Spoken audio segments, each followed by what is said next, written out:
Olá! Já pararam para pensar o que a palavra trabalho tem a ver com tortura? Parece estranho, né? Pois bem, nesta análise, a gente vai mergulhar fundo nas origens e nos princípios fundamentais do direito do trabalho aqui no Brasil. E o nosso guia nessa jornada é a obra do professor Cairo Júnior, para a gente entender direitinho como a lei foi pensada para proteger a dignidade humana no ambiente de trabalho. E não é força de expressão, não. A nossa palavra trabalho vem mesmo do latim tripalium, que era literalmente um instrumento de tortura romano. Começar por aqui com esse fato tão forte é essencial para a gente captar a real necessidade por trás da criação das leis trabalhistas. Aliás, é importante dizer que toda essa análise tem como base o excelente projeto Café com CLT, que se dedica a comentar as obras do professor Cairo Júnior.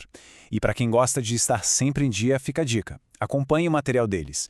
Todo o conteúdo que a gente vai ver aqui já considera as normas e a jurisprudência mais recentes, tudo atualizadinho até setembro de 2025. Mas, vejam bem, essa origem sombria da palavra trabalho vai muito além de uma simples curiosidade. Ela nos joga direto no problema central que o direito do trabalho nasceu para resolver: como proteger a dignidade da pessoa numa relação que, historicamente, sempre foi marcada pela desigualdade.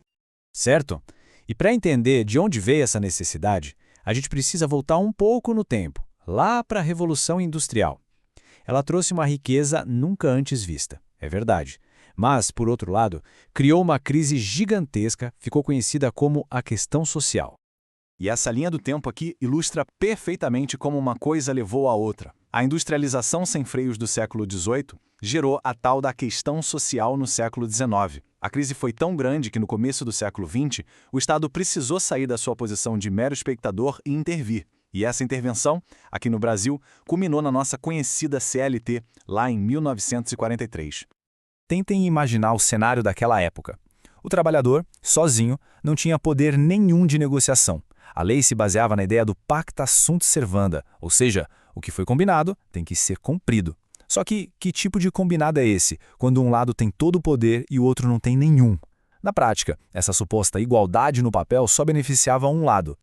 E foi justamente em resposta a essa crise social que surgiu um ramo do direito completamente novo, trazendo no seu coração uma ideia que na época era revolucionária: o princípio protetor.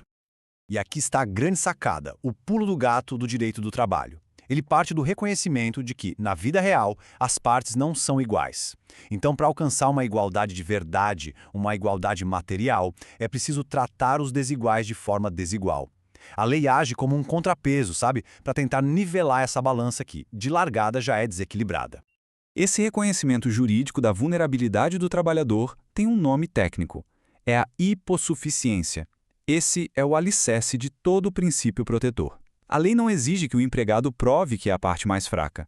Ela já presume isso, para que a proteção possa existir desde o início.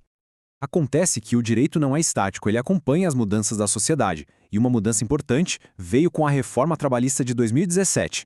Ela criou, lá no artigo 444, parágrafo único, da CLT, a figura do hipersuficiente. Quem é esse? É o empregado com um diploma de nível superior e um salário elevado. Para ele, a lei entende que a vulnerabilidade é menor, permitindo uma liberdade maior para negociar diretamente seu contrato.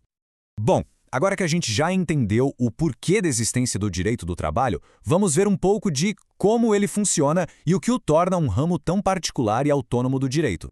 É que o direito do trabalho não é só um puxadinho do direito civil, não. A autonomia dele se apoia em 4 pilares bem sólidos. Ele tem seus próprios princípios e teorias, o que chamamos de autonomia científica. Ele é ensinado como uma matéria à parte nas faculdades. A autonomia didática tem suas próprias leis, com a CLT sendo o grande exemplo, que a autonomia legal. E talvez o mais importante, tem um poder judiciário inteirinho dedicado a ele, a justiça do trabalho. E de forma geral, a gente pode dividir esse universo em 2 grandes áreas. De um lado, o direito individual do trabalho, que cuida daquela relação direta, do dia a dia entre um empregado e um empregador. Do outro, o direito coletivo, que trata das relações que envolvem os sindicatos, as negociações em grupo e os acordos e convenções coletivas. E tudo isso nos traz para o cenário atual. Aqueles princípios históricos criados lá atrás enfrentam hoje desafios completamente novos e muitas vezes bem complexos.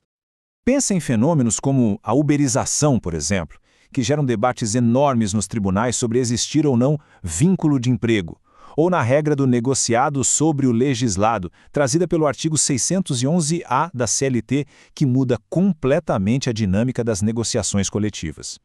Tudo isso coloca à prova os limites das definições e das proteções que a lei tradicionalmente oferece.